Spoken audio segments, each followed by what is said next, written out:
So sorry. I obviously missed the questions while I was away.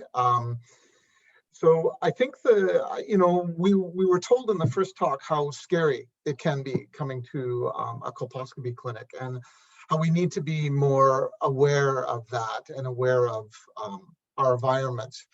And perhaps one of the things that we need to be aware of is what some of our patients are going to be. I just saw the note from Elaine saying I had a very complicated LEEP. Should I try to publish it? I don't know. I had a little bit of I had a little bit of fear when I read through that article. But so we do have patients coming who are quite concerned, who have read things, and it does behoove us to take the time to explain not only the procedure, but the potential complications afterward, and to both inform them of what they're consenting to, but also to dismiss some of the concerns that might be out there that have been exaggerated, shall we say, and try to speak to what the common concerns would be, and to address the fears that may have been created by them reading things in other magazines or on the internet or something like that, to dispel some of the fake news and to try to educate our patients a bit more from that point of view.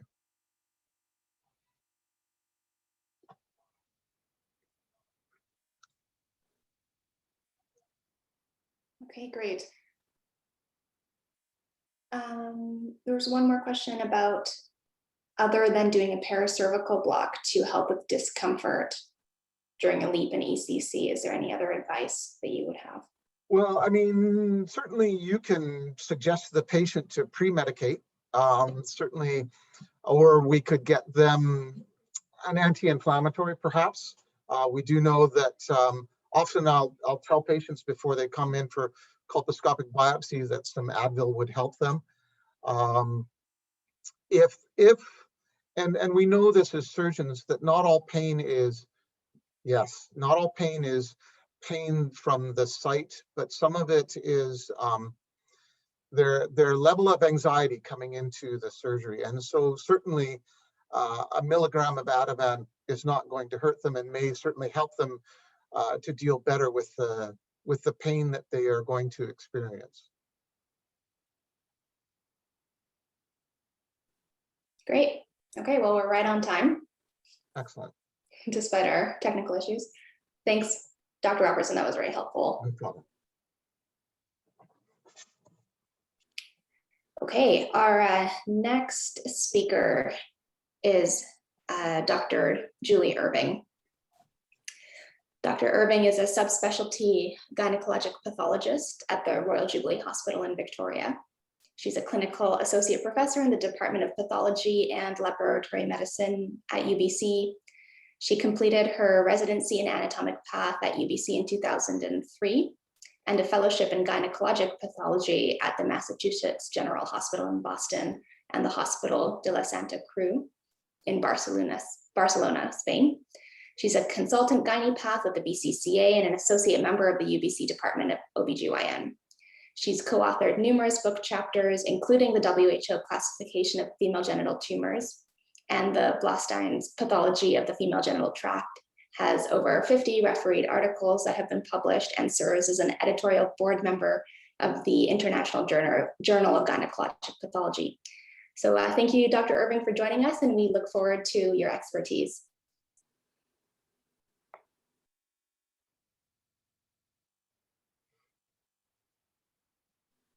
Dr. Irving, you're muted. And John, can you stop sharing your screen, Dr. Robertson? Oh, my apologies.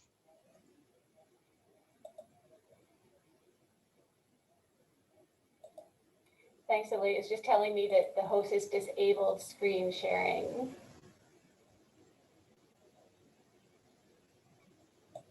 Should be good now.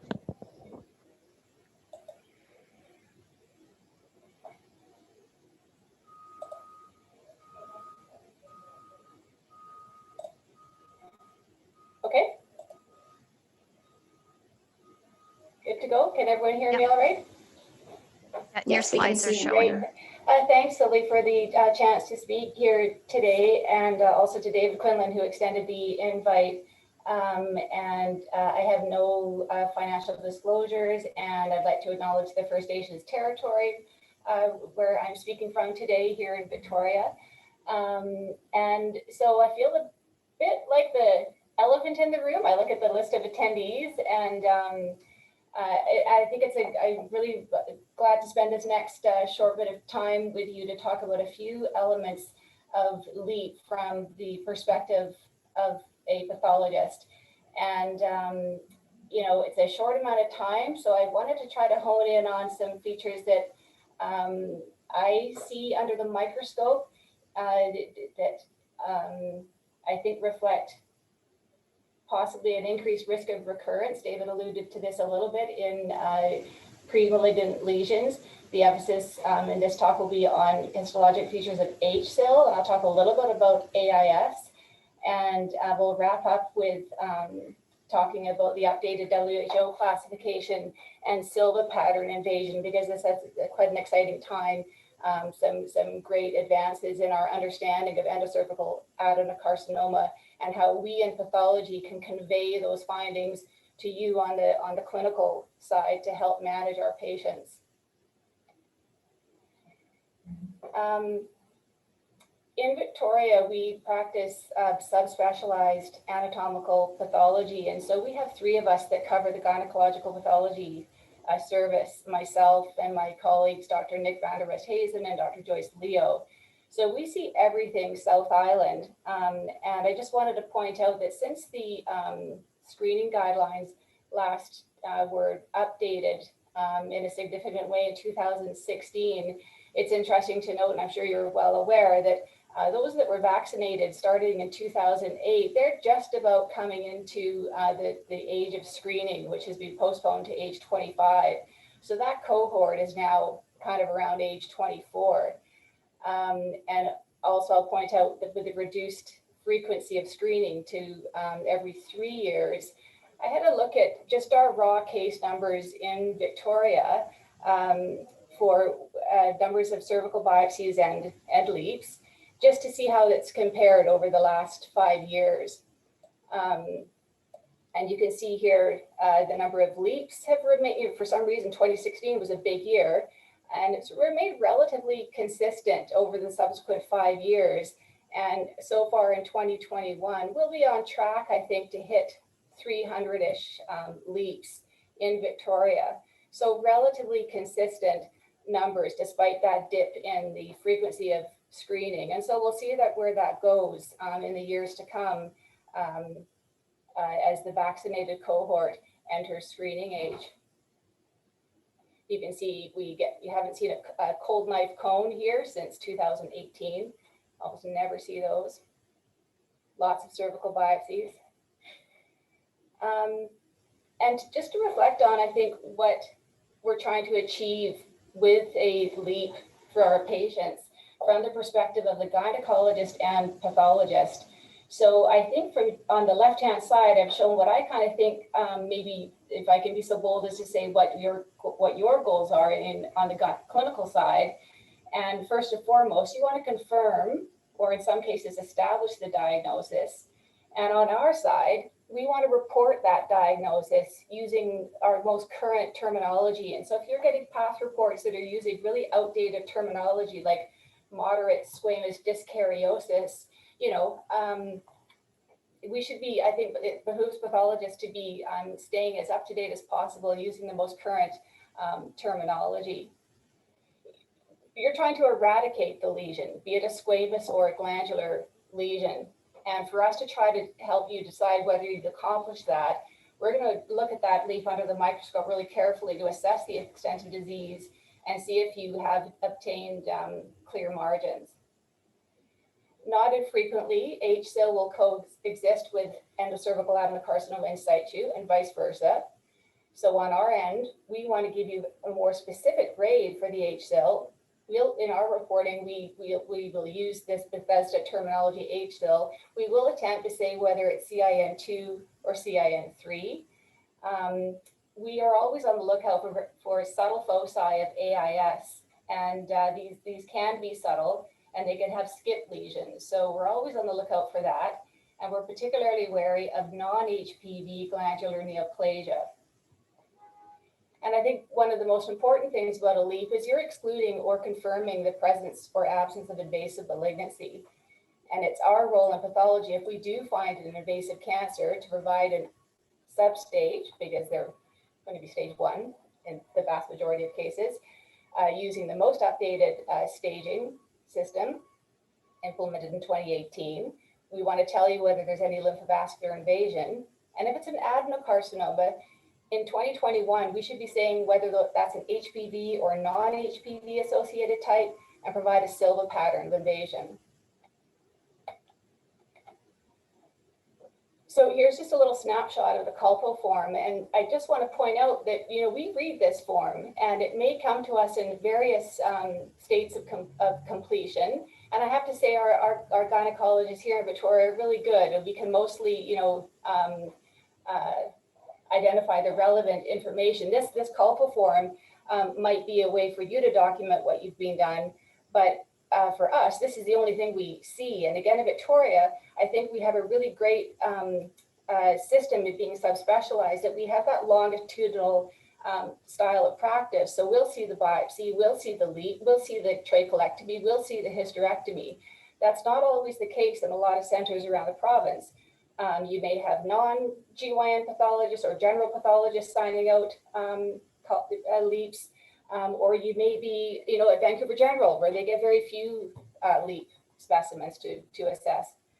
In any case, we do pay attention to the information that's provided on the Colpo form. And I'll point out that, as you know, sometimes you'll have taken a single pass LEEP. Sometimes you'll have done a single pass LEEP, but with a top hat. Other times it comes fragmented, maybe in a couple of portions. And I have to say, by my own observations, a single intact LEEP, whether or not you do a top hat, the thermal artifact we see is pretty minimal, and orientation issues pretty minimal for us. This is in contrast to multiple pass fragmented LEEPs, and they can be a bit of a beast for us to orient and get into trouble sometimes with extensive thermal artifact. So just where at all possible, certainly from a pathology standpoint, we like the intact LEEPs or the intact with a top hat. So what happens to your specimen? If any of you have ever spent any time coming through our lab, which I think a lot of on the clinical side may not have the opportunity to do that, we have every Monday afternoon, we have medical students in the 3rd year program on the island that come through and have a 2-hour session in pathology. And we walk them through the lab and show them what actually happens to a specimen in pathology and how these glass slides are generated. And most often they seem to really appreciate that, and it's kind of an eye opener to what happens. So this is just a gross image of a LEEP specimen. In this example, it kind of looks like a cold knife cone actually, but we will open the LEEP and it'll get serially sectioned at about 3 millimeter intervals. So you get all these little slices. Each of these will get embedded into a paraffin block. And then we get this thin ribbon. These are about 4 microns thick that are picked up on a glass slide and then stained. So this is what I get. This is what your LEEP looks like to me, is a tray. And you can see each of these little sections will get 4 levels on 2 slides. So this is one patient's LEEP. And this is the histology of one of these portions here. And this is a nicely oriented section.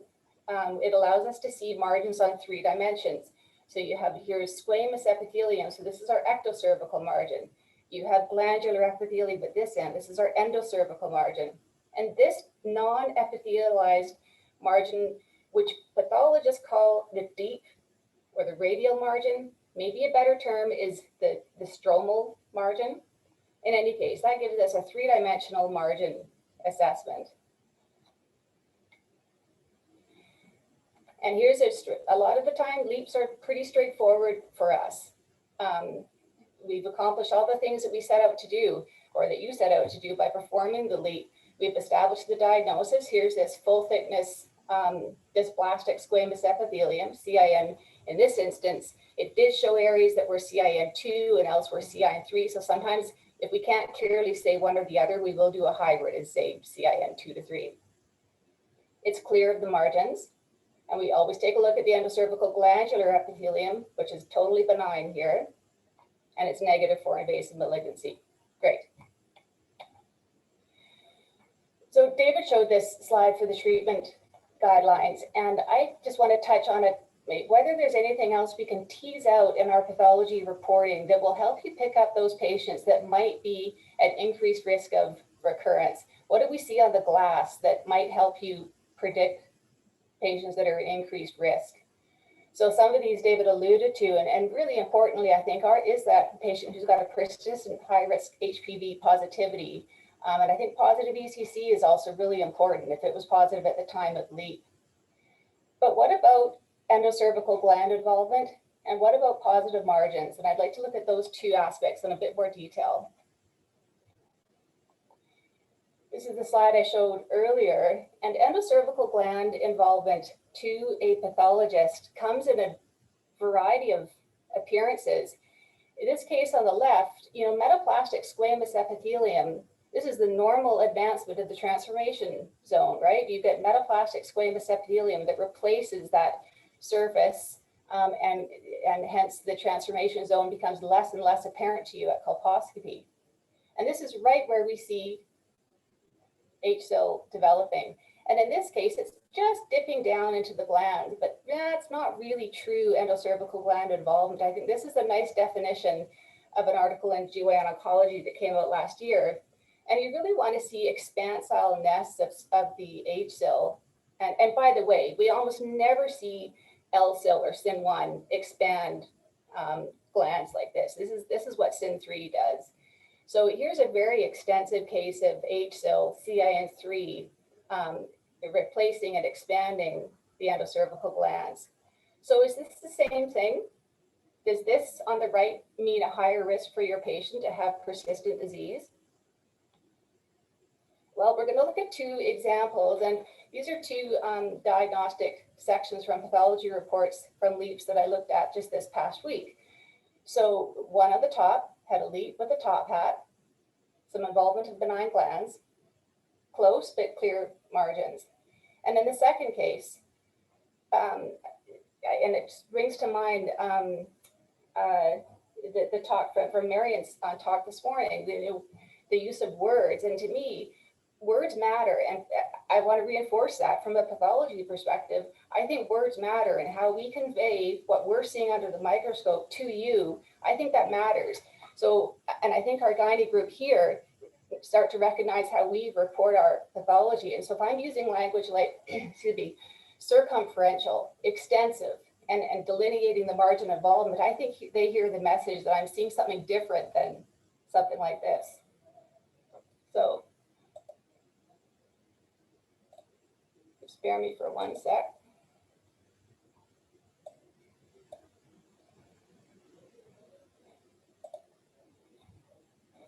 Okay, so here's that first case, right? So here's one section of a LEEP, and this first section reminds me to tell you that, this is squamous epithelium from the ectocervix. And if that's all we see on a LEEP, then we most certainly will let you know that, because that's not removal of the transformation zone or sampling of the transformation zone. But as we go along here, here's a section that shows lots of the benign endocervical glandular epithelium. And this was the intact LEEP specimen. She didn't have a whole lot of disease. And really, to find the area of HSIL, it was just kind of popping up way deep in the endocervical glands. And I'm sorry, this is through my camera, so it may not capture the image terribly well. It's not quite as crisp. Well, that's pretty good, actually. So on the right, there's a really deep endocervical gland with a little pop of HSIL. And sometimes HSIL will do that. It'll really infiltrate deep down. And sometimes it just pops up. And I think that's one concern when you get deep gland involvement, whether there's something residual in the patient. And this is the corresponding top hat in that case. So now we've got nice sampling of the transformation zone. And again, just a little bit of endocervical gland involvement. Okay, just there. And it's pretty close to the margins. And we like to see, to call a true positive margin, we want to see H-cell on ink. Because we ink the specimen in the lab so that we can see that margin, because the thermal or cauterized edge, that does help, but it's even better if we see ink. So here's the H-cell involving a gland. Yeah, it's clear by 0.2 millimeters. Well, some studies say that anything less than 1 millimeter is a positive margin. I don't really agree with that, because I think 1 millimeter on this would be out here, you know? So we really like to see H-cell or AIS at the margin to call that positive. So I'm going to contrast that with just a little bit of gland involvement to this. And this is the image that slide was, picture was taken from. So here's the endocervical margin here, broad involvement, right? Deep gland involvement. As I go around, you know, this H-cell disease is very extensive to the point that we would want to look at this really carefully to make sure there's not a sprouting, you know, early invasive squamous carcinoma.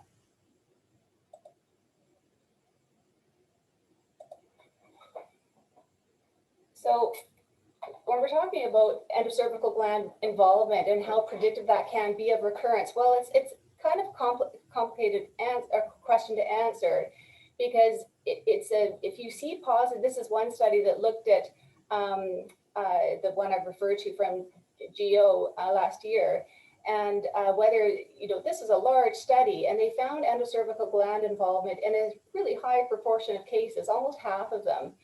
But it correlated with a greater colposcopic extent of disease. It correlated with a higher incidence of positive ecto and endocervical margins, and with persistent high-risk HPV-16. And in this study, they found that there was a 2 to 3-fold increased risk of recurrence with an odds ratio of 2.35. So I do think that extensive and deep endocervical gland involvement does help predict an increased risk of recurrence. And what about margins? I like this study. It's back from 2013 from the International Journal of Gynecological Pathology. This is a great journal, and I hope you get the opportunity to peruse this. And this is a really good study. Not a lot of clinical studies will delve into the nitty-gritty of pathology. And as a pathologist, I like the nitty-gritty. And here they looked at extent of margin involvement. And by extensive, you have to see margin involvement in at least 3 glass slides. And you can see how the hazard ratio increased, going from no impact on persistent recurrent disease when the margins were uninvolved, and increased because you went from focal to extensive involvement.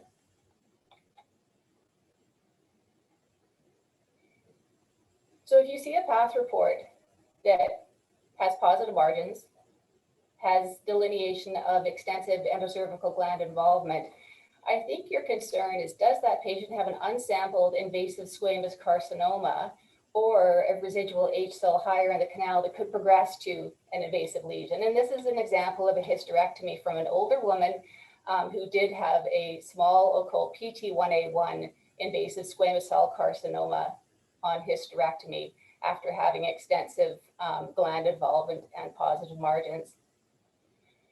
So what will you do with that patient that has a path report delineating that type of extensive H-cell disease?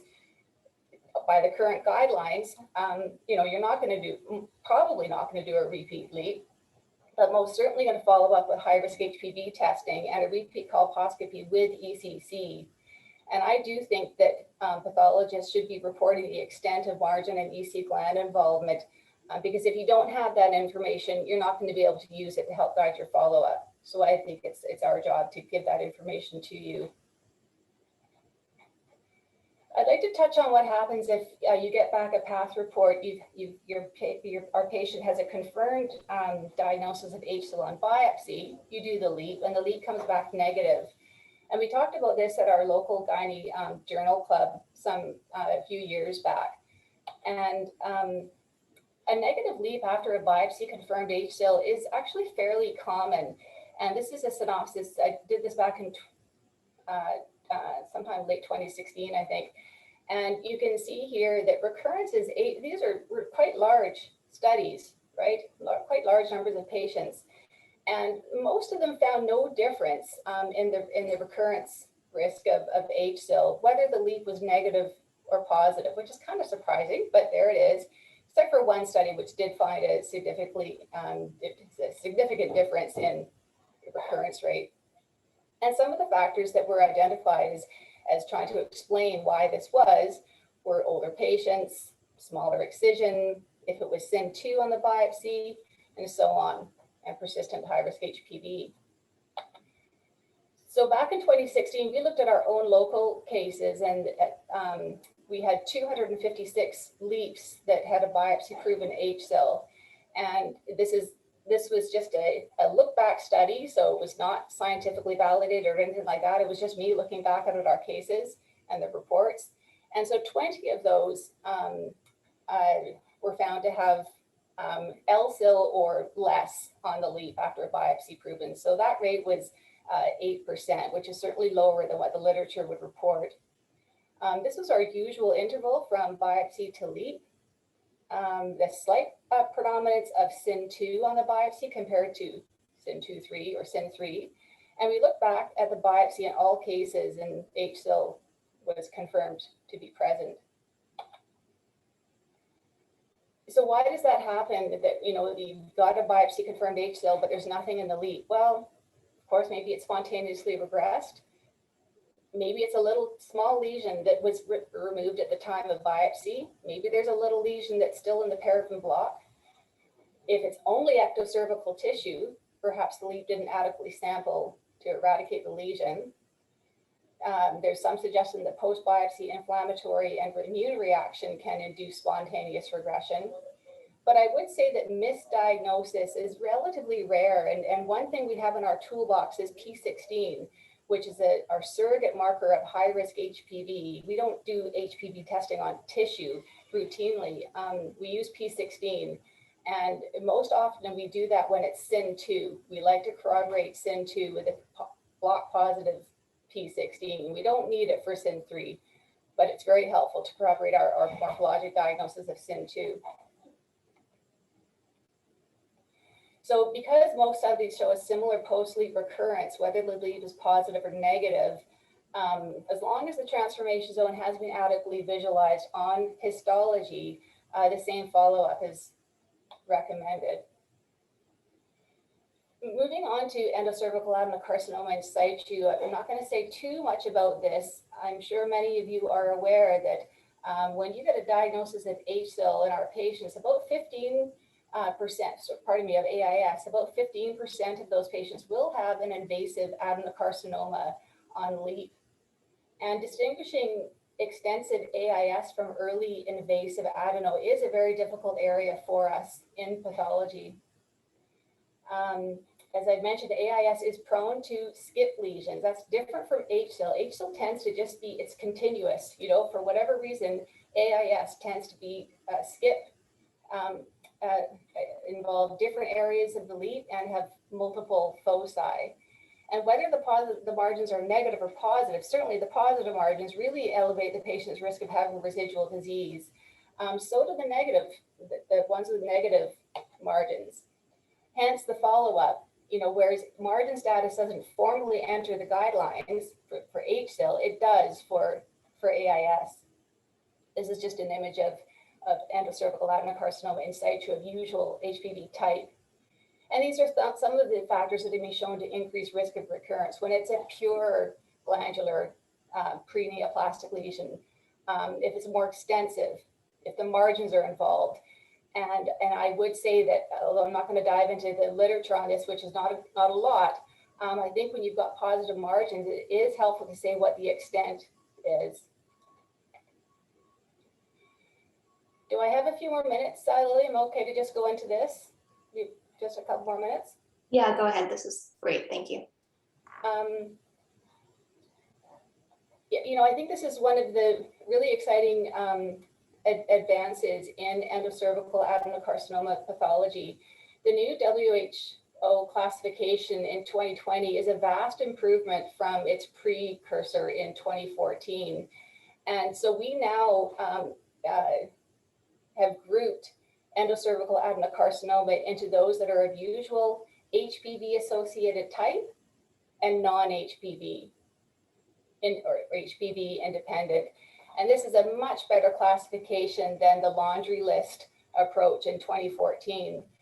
And still the vast majority of adenocarcinomas of the endocervix are going to be HPV-associated usual type, and they will mark with block positive staining for P16. Some of you that are sharp-eyed might notice that there's an overlying H cell here that's also P16 positive. In general, the HPV-associated group has a better prognosis with exceptions. Some of the mucinous subtypes, including SMILE, have a more aggressive clinical behavior. But in general, it's the HPV-independent group that tend to present at higher stage and have worse outcomes. And this is an example of a gastric type endocervical adenocarcinoma with patchy, non-block positive P16 staining.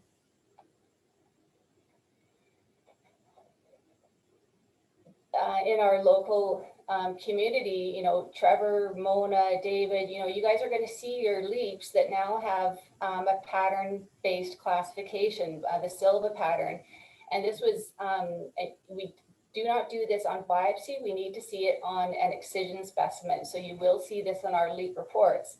This was established back in 2015, and it was a way to try to capture, what other information can we give you in pathology to help predict what your patient's disease is going to behave like. And pattern A is almost quite, it mimics AIS. And it's just groups of endocervical adenocarcinoma. It expands the stroma, but there's no destructive stromal invasion. Pattern B looks like pattern A from low power, but when you get down onto higher magnification, you see little sprouts of destructive invasion. That's pattern B. Pattern C is diffuse extensive stromal invasion. And at a glance to me, it's not rocket science that pattern C is going to do badly, potentially do worse than a pattern A or even a pattern B. And this is independent of stage. So you can have a PT 1B pattern A that will have an excellent prognosis, not the same for pattern C. And this paper from just last month in 2021 summarized what the outcome is with pattern A versus B versus C in a large number of patients, looking at a retrospective review of a whole bunch of articles that looked at this issue. And you can see the number of patients that had recurrence or died of disease really targeted the pattern C group. And I'll just close by saying that February 29th in 2020, just before COVID came crashing down, we convened in Los Angeles at the United States and Canadian Academy of Pathology meeting. And this is your group of international gynecological pathologists at our society meeting. And there's a huge endocervical adenocarcinoma project that is underway. It's a massive undertaking. And the results from this will be forthcoming. And I just want to draw your attention to, there's many facets to this, one of which is an online training module that I claim no part to being part of the development of that, is left to my more experienced and wiser colleagues. But it's a way to try to train our colleagues in pathology how to render a diagnosis of HPV versus non-HPV type and assign a Silva pattern. But here, this outcome study, this is a worldwide collaborative effort amongst gynecological pathologists, and we had to contribute 2,500 cases over 253 sites around the world. In Canada, the sites that have contributed include Victoria, Vancouver, Montreal, Calgary, Toronto, and it's looking at what how the new classification and silver pattern is predictive of patient outcome. So stay tuned for the results of that huge study. So I'll close with that, and thank you very much. And this is where I'm sitting, right up here on the 5th floor of the Royal Jubilee Hospital. Colpo Clinic is tucked in there through the main entrance. Lots of cherry blossoms are out. And I want to thank my colleagues in pathology here on the island, and also to my clinical gynecologist, who we have a really close working relationship with. And thank you very much. I'm happy to take any questions.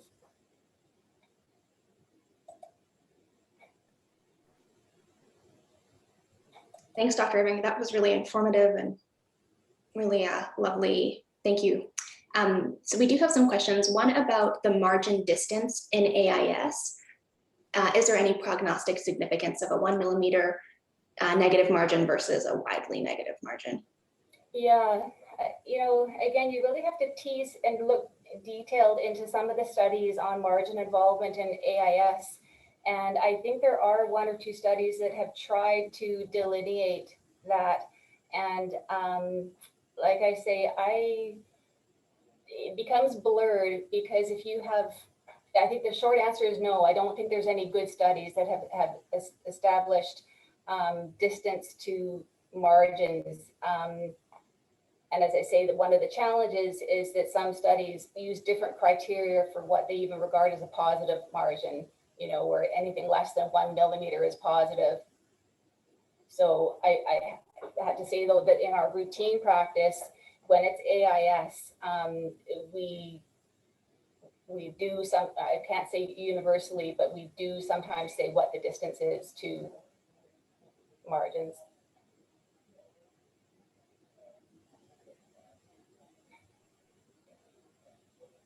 Great. Well, thank you so much. We do really appreciate having you and your expertise. And again, just in the interest of time, we're going to move on. Our next presentation is on the LEEP analysis of BC data.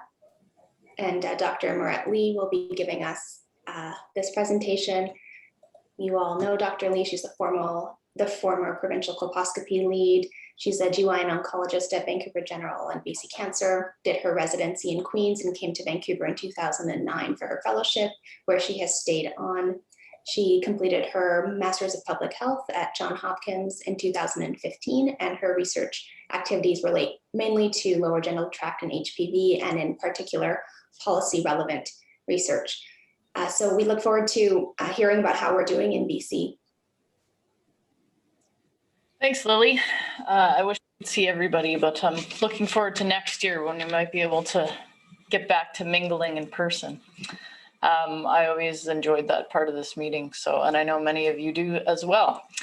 So I'm going to talk today about looking at post-LEEP outcomes from our own BC data. I don't have, hold on one sec here. There we go. I don't have any disclosures. These are my objectives for the talk today. I also want some feedback from you guys because data analysis is an iterative process, and certainly I find that these analyses often generate further questions that we can either use the same data to look at or other data and create other projects out of this. So basically, many of you will remember that in 2015, based on a previous post-LEEP data that Kathy Sabellis led, one of our pathologists from BC, we changed our guideline. Previously, we'd been doing HPV tests at 6 and 12 months and discharging people if they were negative at the 12-month visit. Based on the high sensitivity and high negative predictive value of the HPV testing in particular, we decided to discharge people at 6 months after 1 HPV and ECC.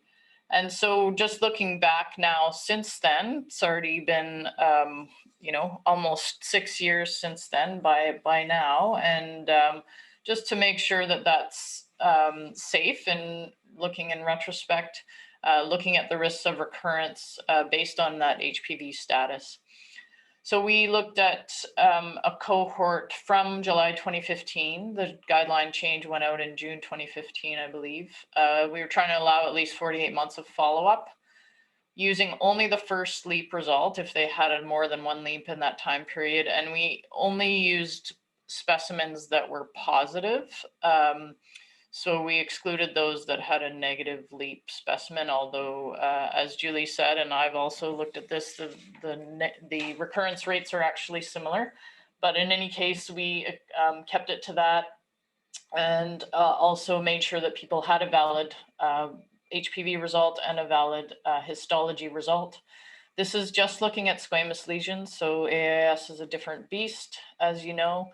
So we excluded AIS and invasive disease, and looked at recurrence rates subsequently stratified by HPV, but also looked at some other risk factors, and then a survival analysis.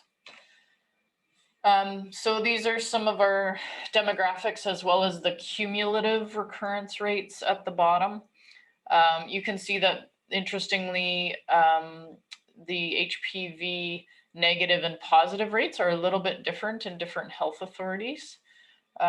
This can't fully be explained by age, so that's more of a question and not so many answers yet.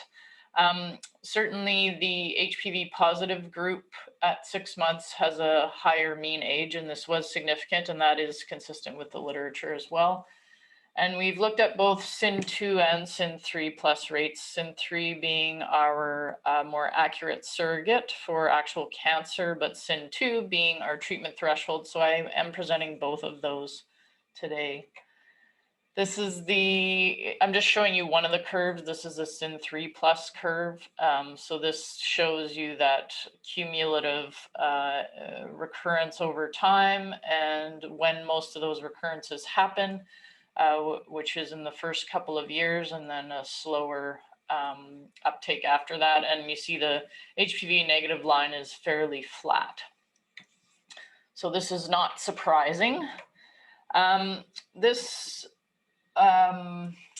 flow diagram is, I'll just try and orient you first. This is cross-sectional. So this is not cumulative rates. These are rates in the parentheses of disease at that visit. So the denominator is all the patients that had data from that visit, and then we see how many of them had disease at that visit, and then they would be subsequently excluded from further visits if they had disease at that visit. So you can see that we're picking up disease, a significant amount of disease at every time, but you can also see that there's a large loss to follow-up, which is a bit concerning. And so we'll talk a little bit more about that as we go on. And I think that's one of the important findings actually of this, is not actually about their recurrence risk, but that we're losing people. And there may be various reasons for that.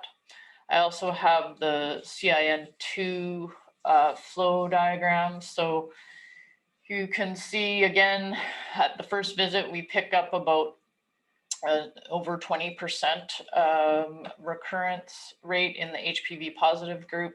Again, another 20% at 12 months. 15% of those who make it to 24, we find disease again. And then 10% of those who make it to 36 months.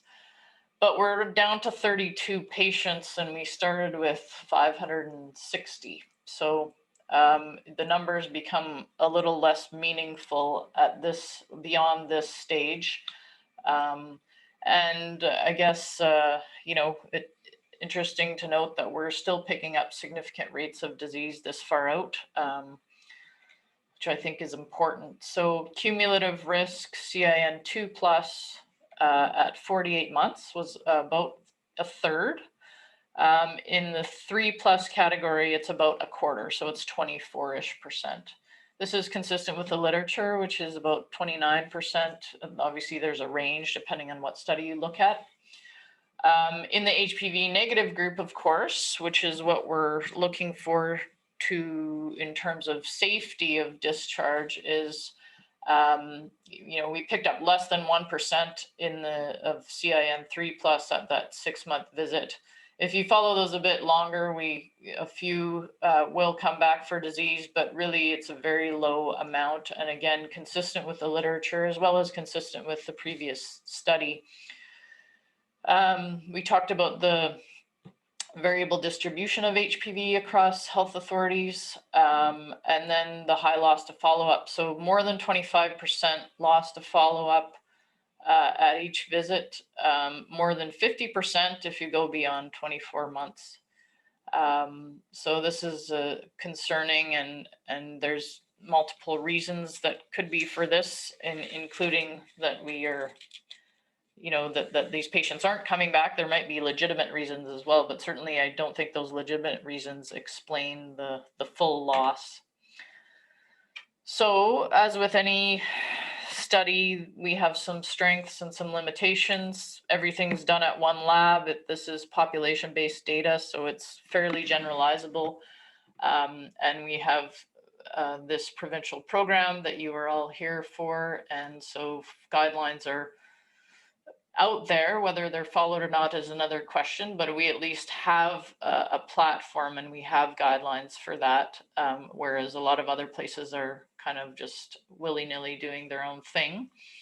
And we've got quite a long follow-up period of a fairly large number, or at least we started with a large number.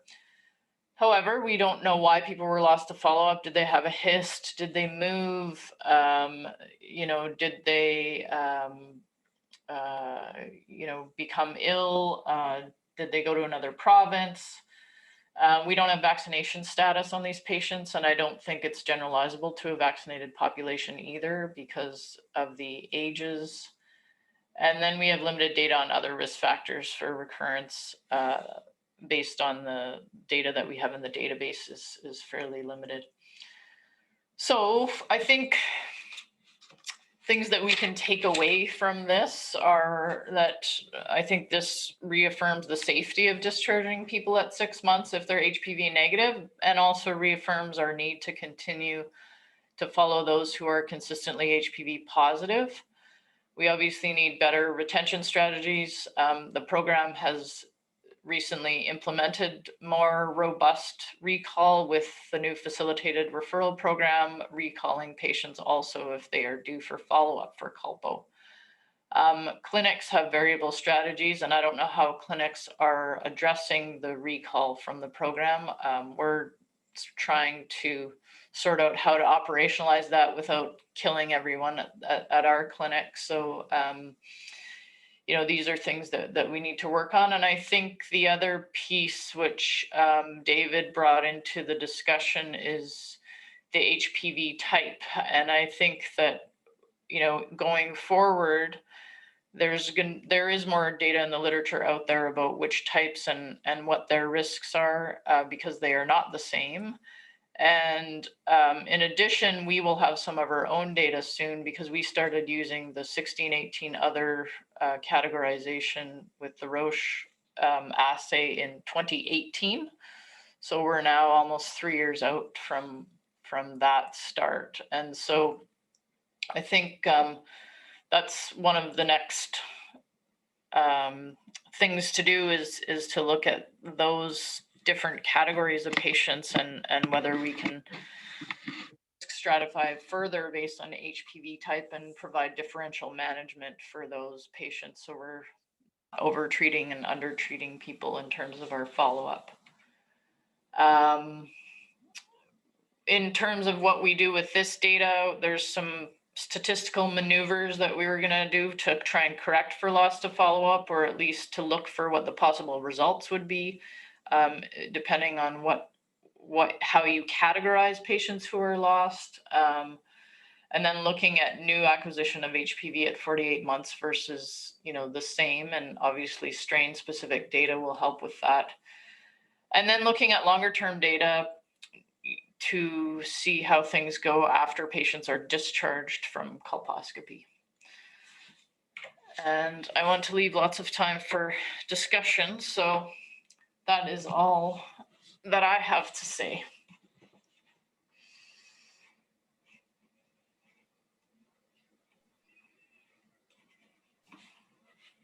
Thanks, Maurette. I don't actually see any questions. Oh, I've numbed them all. Perfect. Well, you did such an excellent job presenting that there were no queries. I think I did have a comment about these as well, and I don't know how many other people are aware, and I'm glad you flagged this, Julie, the endocervical gland involvement, which is a risk factor for recurrence, and margins, like how positive is the margin, or how much of the margin is positive. And I think it's important to flag those patients and consider being more aggressive, either with repeat treatment or with at least bringing them back sooner if they want to keep as much of their cervix and their uterus as possible. So.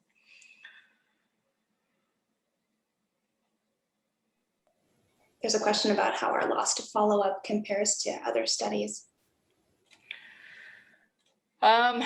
There's not a ton that go out that far, so I don't know for sure. Most studies are shorter follow-up. I don't have a robust answer to that, unfortunately. Okay, great. Thank you. All right, and so that brings us to the end of our scheduled presentations. I was going to take the last little bit to provide a future directions update. Some people, is positive HPV test for other high risk indicative of new infection? What's that, sorry? There's just a question, but perhaps you can type the answer to that into the box directly. Okay.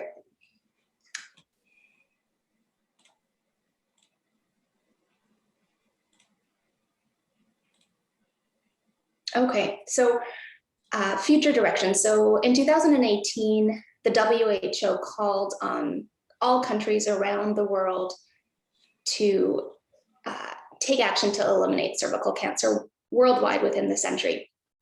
We know that in Canada, each year, more than 1,300 people are diagnosed with cervical cancer and over 400 people die of this disease.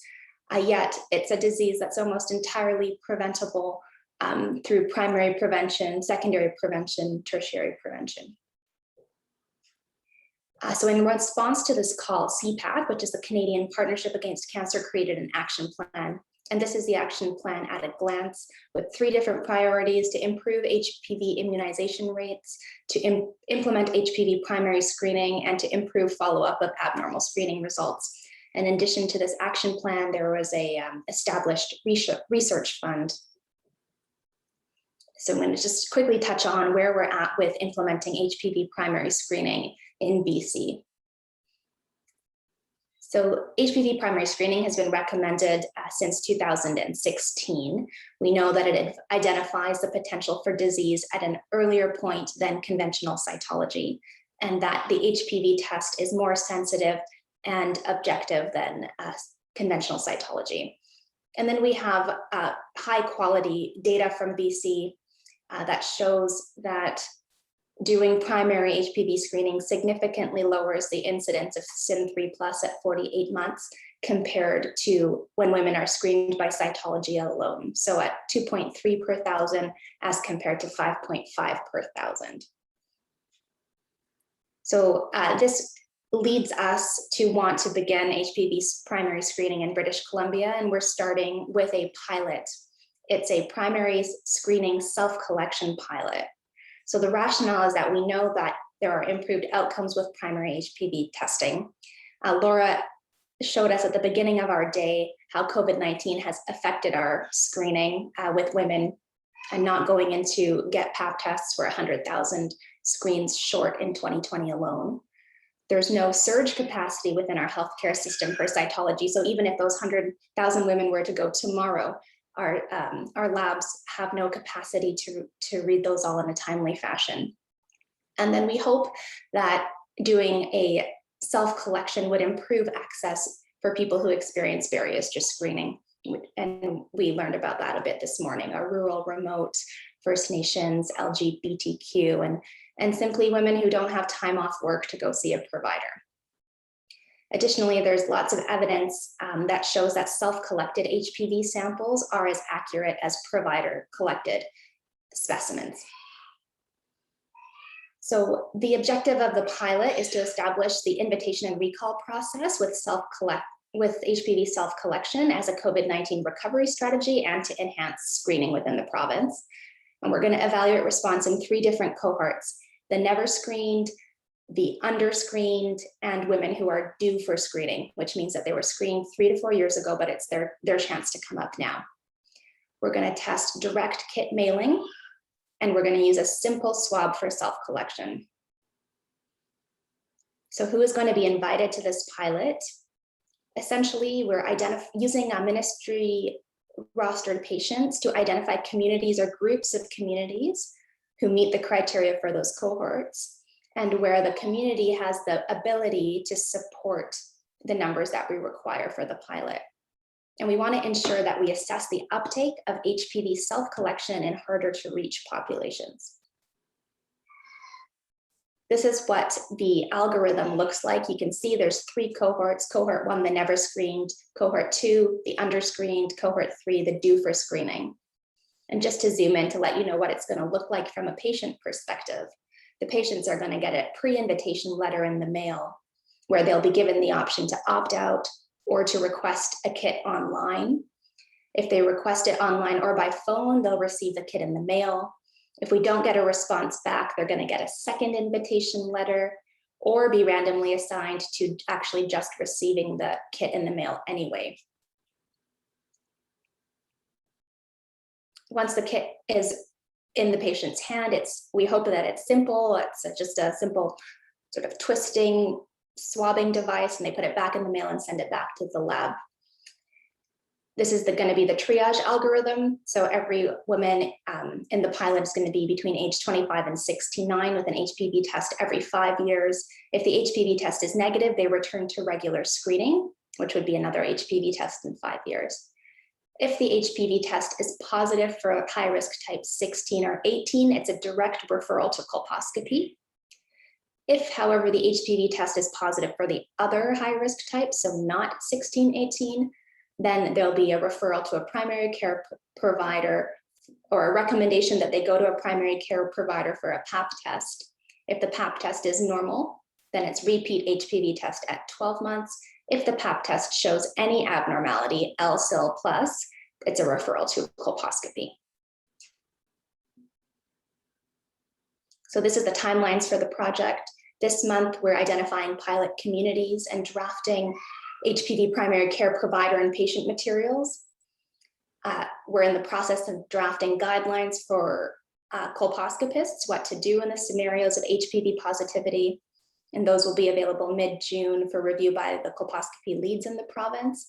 And then we'll be hosting a webinar at the end of June to discuss the guidelines and hope that everybody understands and has their questions answered. And we hope that the system is ready to begin inviting and recalling patients for the pilot by the end of July of this year.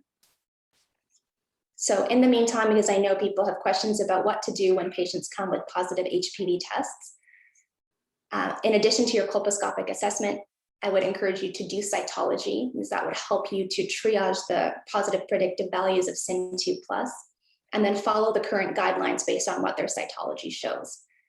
And then join me in June for a webinar where I'll share with you the new BC guidelines, where we can discuss, review them, and hopefully collaborate to make something that works for our province.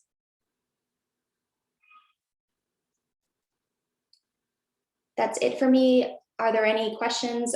We're a bit over time now, but if there's anything that people have a need to discuss, I would be happy to.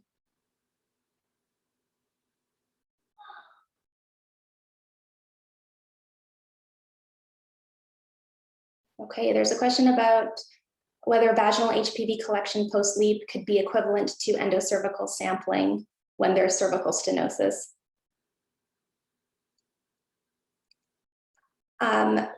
We know that HPV has a high negative predictive value in the post-LEEP setting, but there have been some indications that the false negative rate can be increased when the cervix is stenosed. So I would support what Dr. Quinlan said about trying to do an ECC whenever possible.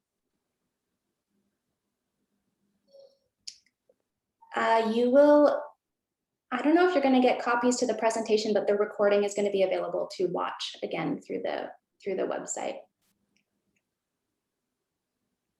If someone comes to Colpo with positive HPV tests, you want us to do a pap smear, even if doing Colpo-directed biopsies. And yes, the answer is yes, because you won't know what to do if the patient is HPV 16, 18 positive and your colposcopy is negative unless you have your pap test. If your pap test shows HSIL severe in the setting of HPV 16, 18, the positive predictive value for SIN2+ is 80+%. Whereas if it shows normal cytology or LSIL, the PPV is significantly lower. So that's going to help you decide who you can safely follow up versus who you need to treat. Will you be sending out to all colposcopists the Colpo recommendations on how to assess HPV positive patients in the new study? Yes, so once the target communities have been identified, we'll be reaching out to the local colposcopists who are going to be seeing the majority of these women, and then additionally sending out the draft guidelines to everybody so that we have a standard practice across the province.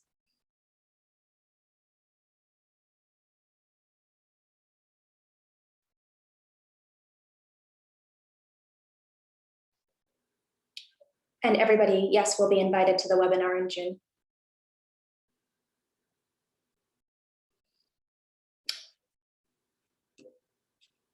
Oops. Okay, well, it's 12:08. Thank you very much for joining us. Thank you to our speakers. I think we all learned a lot and gained a lot from your experience and your expertise. Hope everybody has a great weekend and the rest of the day, and I look forward to connecting again in June. Great, thank you.